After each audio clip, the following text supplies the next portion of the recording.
Welcome, everybody. Welcome to Rhythm Emperors Podcast. I'm your host. My name is Harlemsfavoriteson. And on here, I will be injecting you with beautiful stories of the industry, with beautiful music, my opinion, which is a great opinion of new music, new R&B singers, art that I think people are trying to forget about and incorporate other things, whatever, with that. A lot of people don't disagree with. Some other people would ever do. You know, we'll get into that, whatever, as well. But let me give you a little bit of my history. I've been in the industry for decades now. I came in as a songwriter, producer, right off the bat. You know, I got my stripes writing songs for this very, very excitable and brother of the Backstreet Boys. His name is Aaron Carter. That's how I came into the game right off the bat. That album sold 4 million copies with Disney, with Jive, and from there just started a whole slew of me writing and working with artists like Charlie Wilson, working with artists like my brother R. Kelly. We'll get into that, whatever, as well, as soon as you say that name. Jamie Foxx, Charlie Wilson, Joe, Carl Thomas, so on, people who I wound up having a relationship with, being friends with. I also dabbled a little bit into the industry by working with my brother. His name is comedian actor Flex Alexander. Hopefully I'll get him to appear in there. You know, he got his own thing going on, but we'll see what's going on. But real brothers, ain't none of that brother. That's really my brother, you know, kind of thing. And just a slew of relationships. So I came into this industry by a guy named Timmy Allen. I was basically a knucklehead in the hood.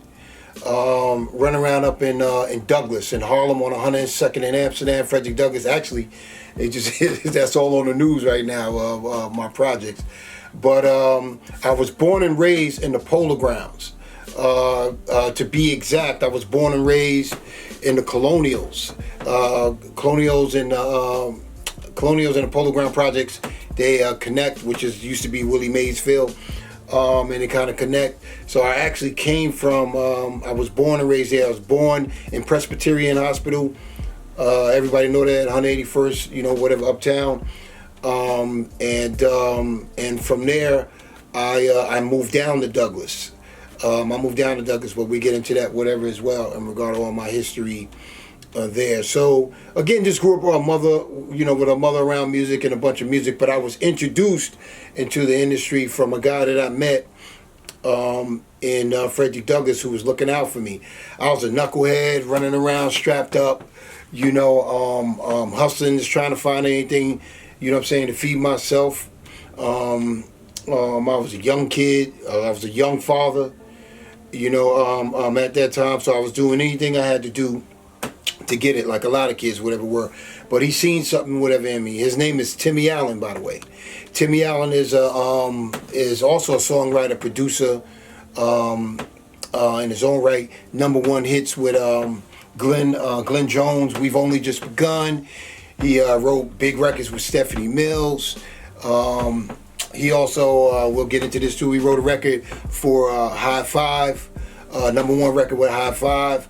And he played with Atlantic Star, a bunch of stuff like that. He was knee deep in the game. I go down the list, whatever, with him. But anyway, he was like the dude, like, in the project. So he used to roll up in the hood with every brand new car you could think of, you know, kind of thing. So he was rolling around, whatever, like that. And at that time, we had heroes. Our only heroes was like Rich Porter. You know, dudes like that who was doing it. You probably don't know who Rich Porter is. But Rich Porter was like the dude. I'm literally 5 years old, 6 years. No, actually, I take it back. I was literally, I'd say about 10 years old. 10, 11 years old, as far as when they were doing it, kind of thing. But anyway, so I wasn't sure what I was doing, whatever. At that time, I was just a lost soul, just trying to find myself. But again, I got older. And when I got older in the game, like around 16, 15, 16, that's when I started taking, some interest in entertainment, right? So I had to figure out my way how to get into it. The immediate way, whatever I seen to get into it was messing with a dude who lived around my way who was pretty cool. Timmy was cool. He was also, you could tell anybody is careful about who they have, whatever around them, kind of thing. So we took our time getting to know each other. And we got so close that we, he just wound up calling me like his little brother, at that time, and then wound up sort of adopting me as my god brother, and just doing all things for me, looking out for me, all kinds of stuff, and me doing the same thing. He was able to provide that entertainment for me, and at that time I was able to provide street protection and street stuff, whatever, for him, is what I was able to. So we kind of coincide. He taught me how to knock it off, stop wearing these stupid ass clothes and start wearing these whatever kind of clothes, kind of thing, and stop acting rowdy, stop doing stupid things, all that stuff. Really took me out of the hood, like whatever, for that. And for that, I'm just sitting around. So, like I said, we did each other whatever favors like that, until eventually I started hanging around with him like all the time and doing what you're supposed to do. Like, I'm carrying the bags, he need me to go downstairs, whatever, and go get some food for him, his wife, his kids, his girl, whatever the case. I was going to do it. When we were going places, because I'm 6'2", people used to think I was security type of stuff, but really I was just hanging out whatever with my guy, and wouldn't let nobody get next to him. But I wasn't security. I was really just sitting there trying to get it in. But anyway, so just hanging out with him, doing that, and as I was with him every day, just learning about the game and learning about the music. Like he literally took me into meetings. You don't understand how valuable this was, like, to get in and know, like, I'm in meetings with, like, the presidents, like, of companies, the senior VPs, whatever, of a company at that time. I believe it was Clive Calder. It was there, Barry Weiss was there, whatever, at that time. Who else was there? DJ Wayne Williams, also my guy. Me and him became very close. Steve, I forgot the guy's name. Steve something. I know he's from overseas. I can't get his last name, but I should remember his name because he was very he was very important into how I came into the industry as a songwriter. But anyway, like I said, so I met all these people, whatever, hanging around, whatever, with Tim and working with them. And at that time, Tim seen my skill of songwriting, because I used to win poetry contests when I was in school, things like that, just writing and things like that. It was like nothing to me. It wasn't good. People used to be, oh my God, this is incredible. I never thought it was that. I mean, typical behavior of somebody who like has a talent and doesn't know that they have a talent, kind of thing. But it was easy to me, like writing, coming up with different metaphors and different vibes, all just all that kind of stuff, melodies, all that kind of stuff.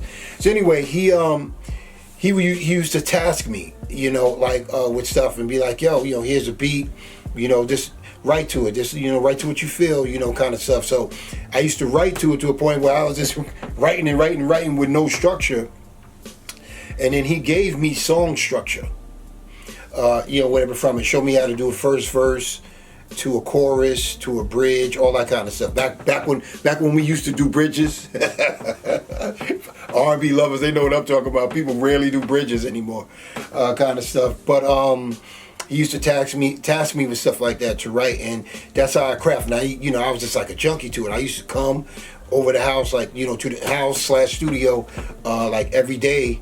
And I just used to get it in, press play, used to go. I mean, he used to go away. He let me come by the house, whatever, regardless, had the key, all that stuff, whatever, to the crib, come in here, and everything, and just craft my writing.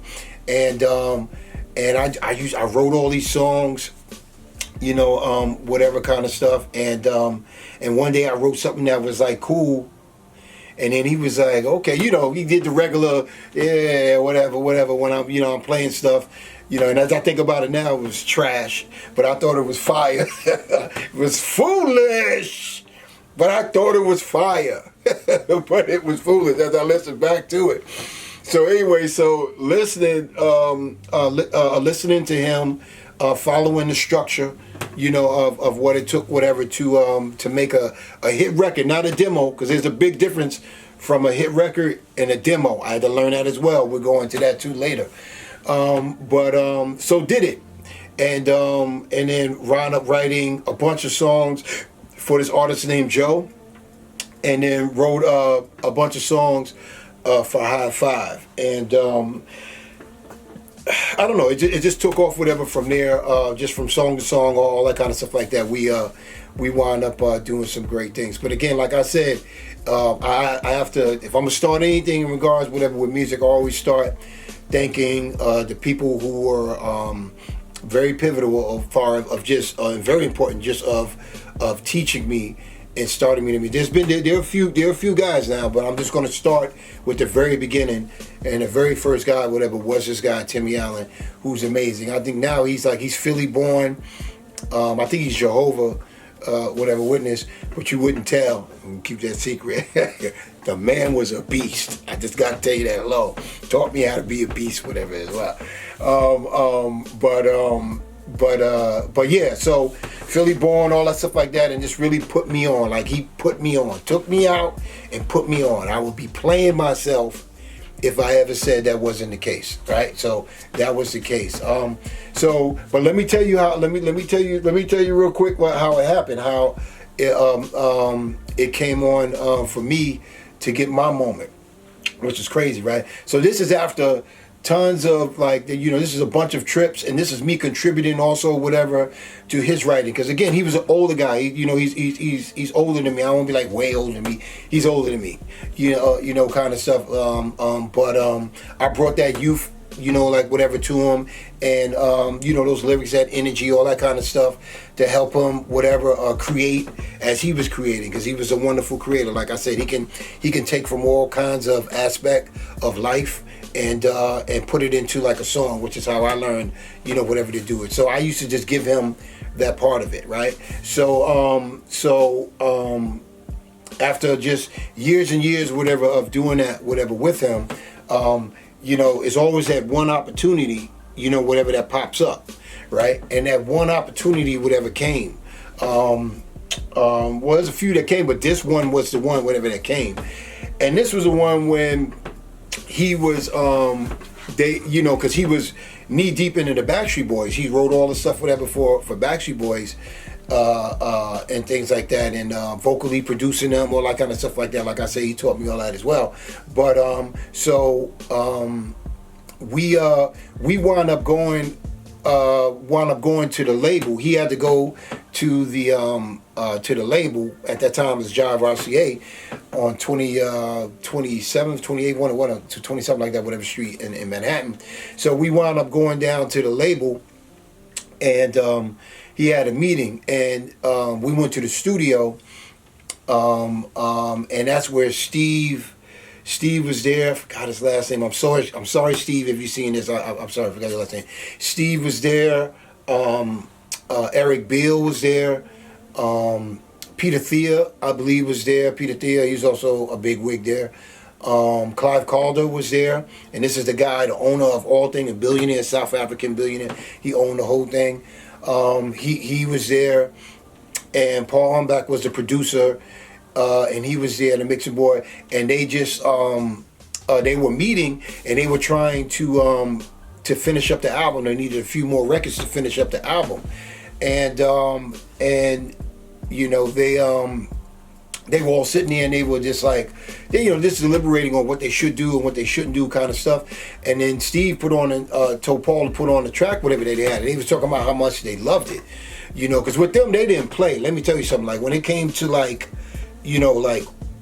the concept was of an album, they stuck to the concept. Like, they wanted Aaron to be a young kid. They didn't want him to do Backstreet Boys because he rapped at that time. And trust me, this was, back when white boys, really wasn't rapping. Not kids, You know, he was a kid straight from Disney, had extreme popularity, whatever already.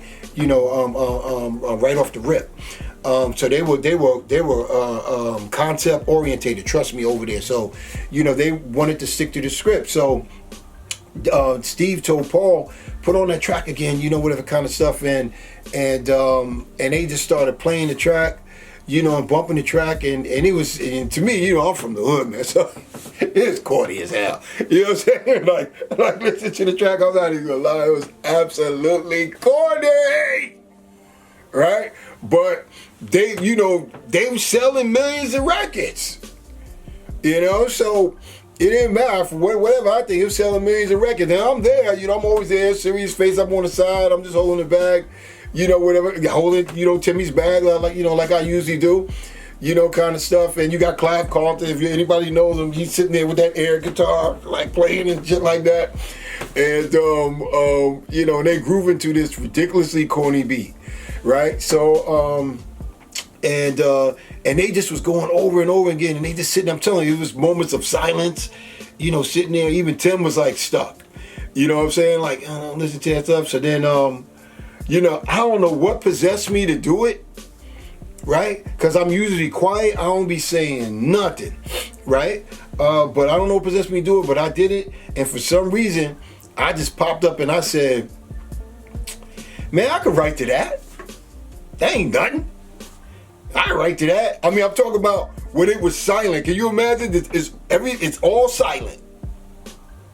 And somebody popped up, man, I could write to that. Man, ain't nothing, I can write to that. And I'm telling you, it's just a perfect moment. Everybody's head, boom, looked right at me.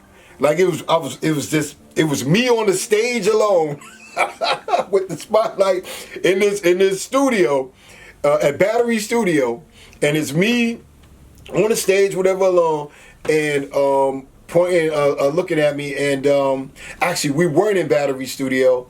We were in their private studio on their floor, because it was different floors, that R&B floor, pop floor, everybody knew it, the money floor. We were on the money floor, and this was Paul, this is where they had their studio, where Paul and different producers that go, I like to say pop producers, whatever, go. So they were in there. But anyway, so everybody's attention, boom, went whatever towards me, and I was like, man, this ain't nothing, man. I write to that, cocky as hell, right? Not knowing, you know, what it is, and I just was like, I just feel like I can do it. And then I gotta give credit. I'm giving credit. And Tim said, man, give him a shot. Just like that. It wasn't like, give him a shot, guys. It wasn't no shot thing. It was just a passe thing, give him a shot, you know, see what we do. So then Steve said, all right, we're gonna go to lunch. Eric and him said, we're gonna go grab us a sandwich, we're gonna go to lunch, and we're gonna come back and give you a shot and see what it is you can do. It was just like that, right? So hold on a second, let me get a little bit of McCallum, okay?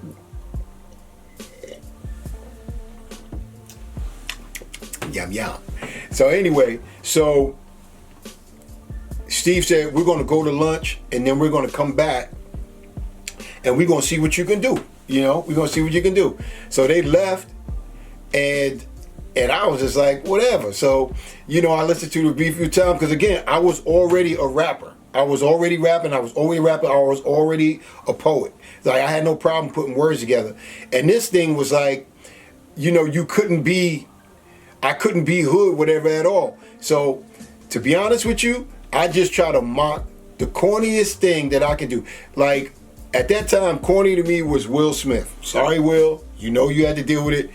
Will Smith was considered corny, whatever, to us and everybody, right? But it couldn't be Will Smith. But we still needed that type of stuff, because we can call Will Smith corny if we want. That man sold millions and millions of records. So again, he was very conceptual, whatever, as well, right? So I had to think of a concept that was just super corny that I can do. And I don't know why I came up with this thing called Cowboy Girl. I said that that Aaron Carter will have a crush on a girl from Texas, a cowboy girl, a cowgirl. So I just started I just started rapping.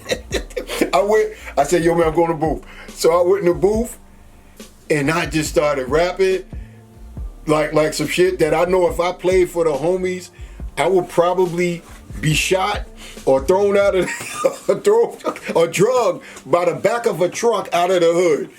if I played it for them, like, yo, what y'all think? I came up with this concept with a chorus with like yippee ki yay, yippee yo, yippee ki yay, yippee yo. That's what I came up with. So I'm in there basically doing this kind of voice because his voice, like I said, he was a young kid. He was like 14. So I had to come up with like a young thing with no curses, no none of that stuff. So I did it, right? And I came up with it. And so I'm listening back. And you know, Paul Umbach, he was a producer of White Boy, right? And he's in there going off, like loving this shit. He's in there like, yeah, man, yeah, this is wrong, like this is incredible. I'm like, word, yeah. I'm like, all right. Literally took me 15 minutes, right? It took me 15 minutes, whatever, to write this thing. So I wrote it. And I'm just like, yippee-yay. So now he's mixing it. Like he's going hard because I'm like, yo, this dude is serious. He's really gonna mix this. Like, I'm like, yeah, I ain't, whatever the case. And mixed the record, bro. And next thing you know, like they said, they came back, maybe I say it was 30 minutes later, maybe a little bit more than that, 30, 40 minutes later, they came back to the studio. And they kill you because the industry is like this, right? They when they know that you're anticipating something, like listening to their stuff or liking their stuff, they have this, you know, they play this, they put this facade on, right?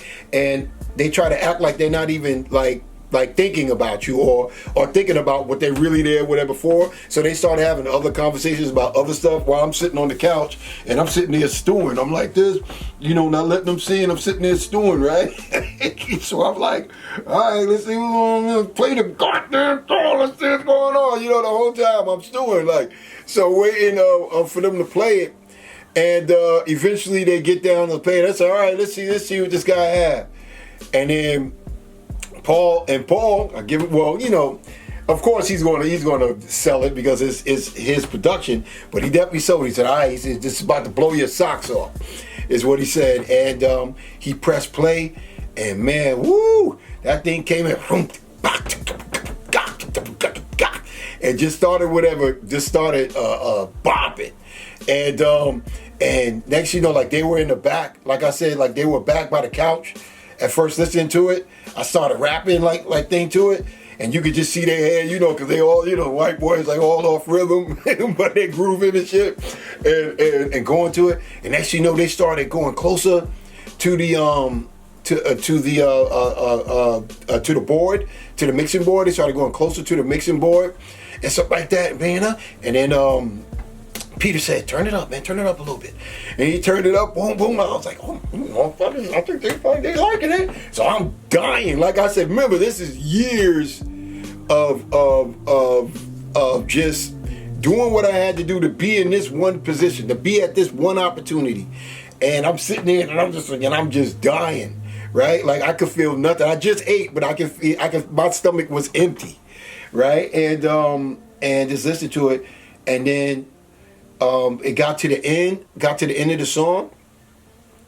Dude pressed stop and Steve said, this is freaking amazing. This is amazing. We got the single. We got it. And they started jumping up and down, cheering in there. Oh my God, bro. Like I was just like, they like this shit. I'm like, hey, this is it. You know, kind of thing. And it just went crazy, like whatever from there. They were hugging me, all the kind of stuff like that. And immediately from there, Eric Bill gave me his number right there and said, I want you to come in tomorrow. We're going to talk tomorrow. And Eric Bill and him, he was handling the project. He was in on the project. But they brought me in and I came in the next day, and then him and Richard Blackstone, who was handling all the the publishing department immediately came in from there, and they gave me and offered me a deal for $500,000. They offered me a deal for $500,000. And let me tell you something, right? I sat there. I said, yes, yeah, of course I'm interested, right? Of course I'm interested in it. And that was the beginning of good times, and then also, you know, a little simmer times, whatever. We'll get into that, whatever, as well. But they offered me a $500,000 whatever deal for me to sign with Zomba Publishing, you know, at that time. And it was life-changing, whatever, for me. And the crazy thing about this, I was from the hood. I didn't go as further as 11th grade, but I've always read books my entire life. I went and got myself a GED afterwards. That's just the truth about my education. And I went, and a guy that didn't go as far as 11th grade with a GED, I negotiated, and I read over, and I did my own contract. I didn't have anybody. I didn't have a manager. I didn't have a lawyer. I didn't have none of that. I did my own contract at that time. So I wound up got my contract, and I just had him consult. I take that back. I had a lawyer consult whatever. I had one consultation meeting with an attorney over stuff to find out what this meant, what that meant. I paid that lawyer, I think it was $250 for me to come in, for him to tell me what this meant, what that meant, what this meant, for me to do it. I jotted it down, wrote everything down, did all that stuff for myself, and I went in there and I signed my own contract, negotiated my own stuff. We really didn't negotiate because they told me what it was, and I said yes. To be honest to the numbers, I'm going from basically having absolute crumbs in my pocket, or whatever, whatever to hustle up, whatever and get from the street. And for me to having some legitimate, whatever money. So, yeah, and I'm gonna be true. Everybody be talking about, Judas, Jewish people that Jewish. Eric Bill's Jewish, Richard Blackstone's Jewish. These guys were the fairest people to this day that I have ever worked with in the industry, ever. They never jerked me. My contract was never a headache. I got all my royalties, all my publishing, and I got publishing because I went on to do 3 or 4 more songs at 100%. 100%, and the producers and songwriters, they know what I'm talking about. At 100%, I was able to go on and get on albums that sold that did 4-time platinum, 2-time platinum. And let me tell you something, 4-time platinum back then was way different from 4-time platinum, whatever now. Trust me. We were selling CDs and records back then, $14 records. Okay, so I just do the math, all right? 1 million is 14 million. Okay, you know what I'm saying? So when you got albums that are doing 4 million, you could just do the math and you can figure out what your percentage is and all that stuff, whatever it is, right? These guys never did me wrong, never steered me wrong. I don't care. They may have thought they gave me, I don't know. They may have thought they did themselves giving me a deal. They maybe thought, I didn't know this or didn't know that. Whatever the case, I got exactly what I knew I wanted. And everything that I signed for and everything I expected, I received.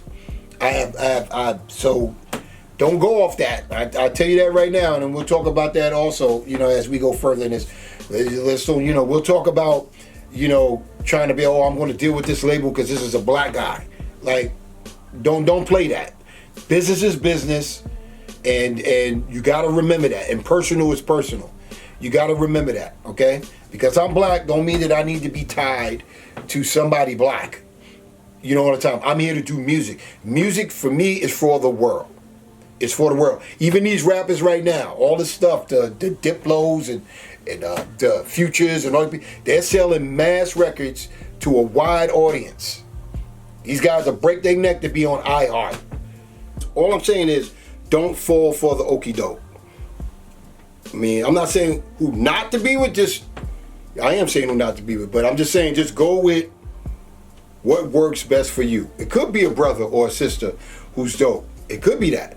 But don't not go with somebody because of their ethnicity. Just go with who's real, whatever for you, and be real about it. Everybody is here to make money. People not here whatever like just to make you money. Everybody's here whatever to make money. You got to understand that's just the deal of things.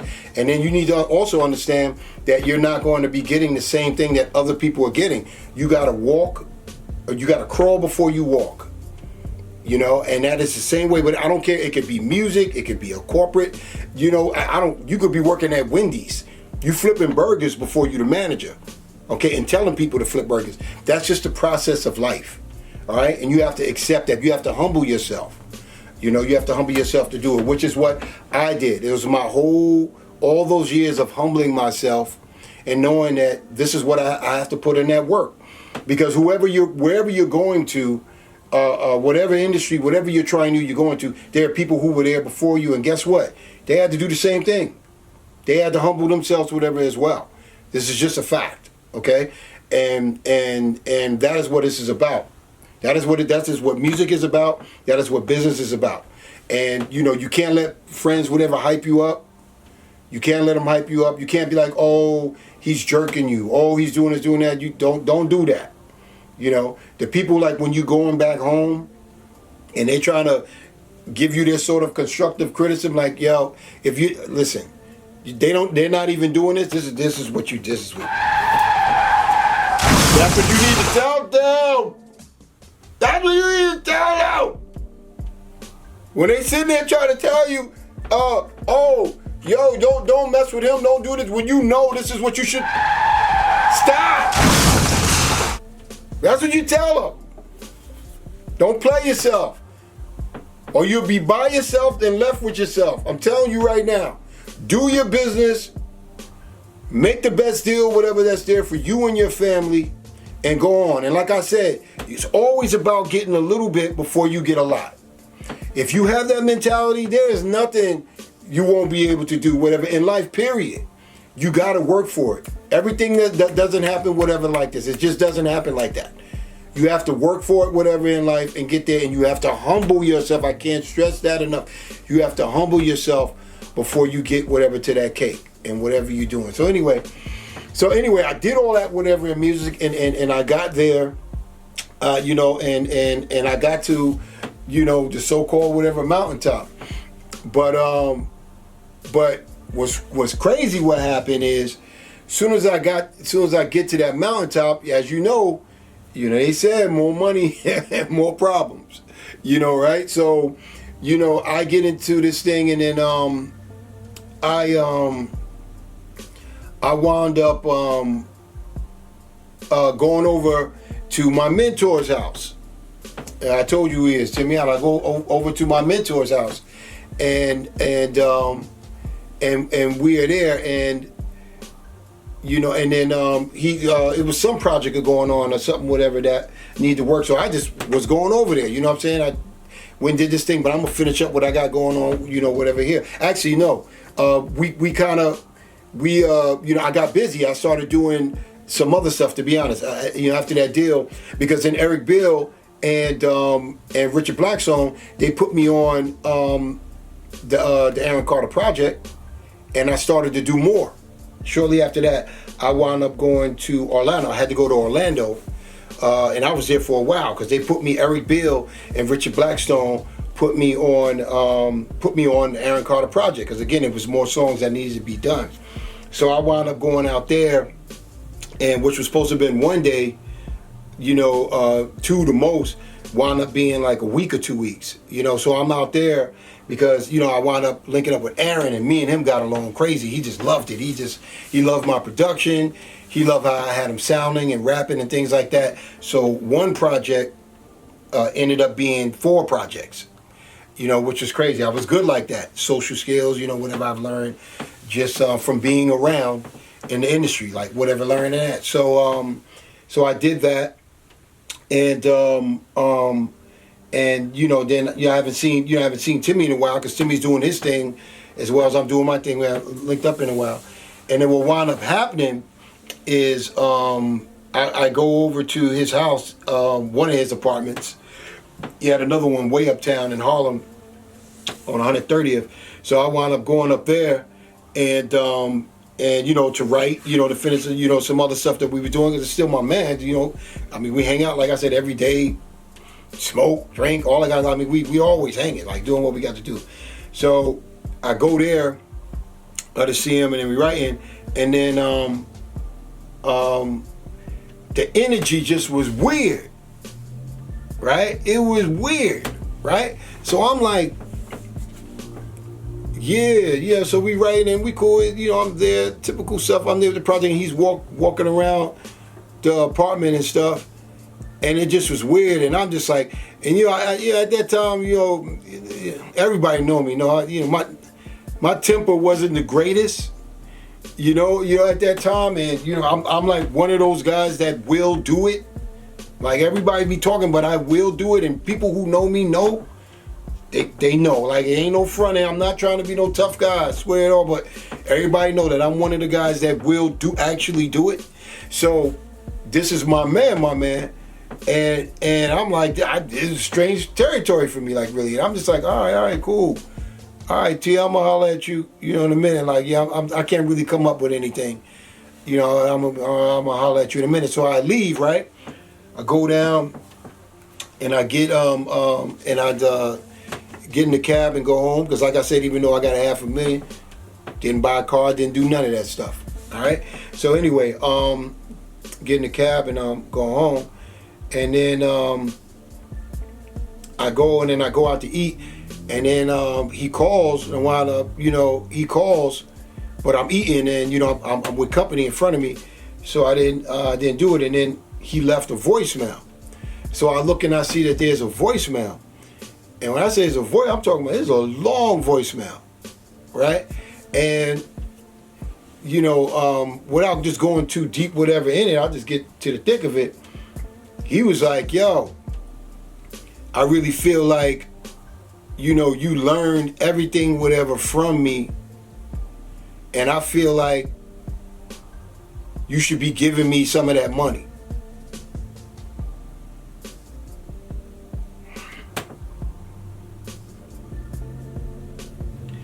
Bro, I can't tell you countless records that I contributed to of what he did that I didn't get any royalties or nothing like that, whatever, from. I didn't ask. And let me put this out there too. The main reason I didn't ask for anything, he let me drive his 5.0 Mustang, custom Mustang. I didn't know the prices of cars and things like that, at that time. I didn't know it was like a $40,000 car. I'm thinking it's like a $100,000 car. I didn't know. So, but I crashed it, right? I crashed it, and he told me what to do. I ain't gonna go into that, for what he told me what to do, but he made it happen in some way where he got his insurance and everything, whatever, from it. But I crashed his car, so I felt like I owed him.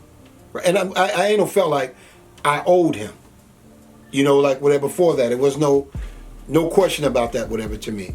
So that's why I felt like the royalties and stuff like that were coming in from work that I know I contributed to, I didn't even ask for because of that. And if he's seeing this, he probably never even knew this, but he gonna know now, like far as that. So between that and, like I said, him bringing me around was invaluable, right? So I owed him that. I did. I'm that's the cloth I'm built from. I owed him that. But again, as I owed him that, I didn't understand royalties and none of that at that point in time. I didn't understand it at all. So, I'm thinking that he getting like 10,000, 40,000, something like that, whatever the case, right? So I'm thinking that's the case, because I want to make sure he get his money back for his car that I crashed, all that kind of stuff like that. Man, let me tell you something. I remember going to a mailbox for this dude, bringing him up his joint, and he had me, he brought upstairs, and he said, man, you see this thing? He said, open this up, man, look at this. And I said, what's that? He had a $1.1 million check just from radio. Not even from the royalty, just from radio. And I'm like, damn. You know what I'm saying? So my feelings because again, I'm hustling from the street. My feelings immediately at that time went crazy because I wasn't thinking it was this type of money. So this dude goes and then he buys like 3 cars. I think it was some new Explorer truck at that time. Bought all this shit, and then he did his thing. What he did for me was he took me to Miami, and here take a couple dollars. You know what I'm saying? While you out in Miami, go have fun, get you a drink or something. And when I say a couple dollars, I'm talking about $100, $300, something like here you go. Go out whatever and have fun type of shit. Smyrny. But at that time I'm like, thanks, Tim. You know what I'm saying? I'm not thinking anything. I'm just like, thanks, Tim. I didn't know that dude is getting $1.1 million checks. So I was in my feelings when I seen that check. But again, even with me being in my feelings, and I never said anything to him, because again, this is about right now. This conversation I'm having right now for him. This is something. This has been almost 30 years ago. That I didn't. That he's never heard this whatever from me. But this is just the truth. So he got that check, and I just was like, I can't. I can't. This is not good. I'm not going to be able to eat. And then I just had to figure out exactly what the business was. He's a songwriter producer. I'm a songwriter producer. So now we're friends, yes, personally. But now what's going to happen is now we're going to be warring for work. So now he has to write songs. I have to write songs. So it's like I'm going to have to, what do you call it? Co-write whatever with them, whatever one stuff like that, and do it, and maybe we can do it.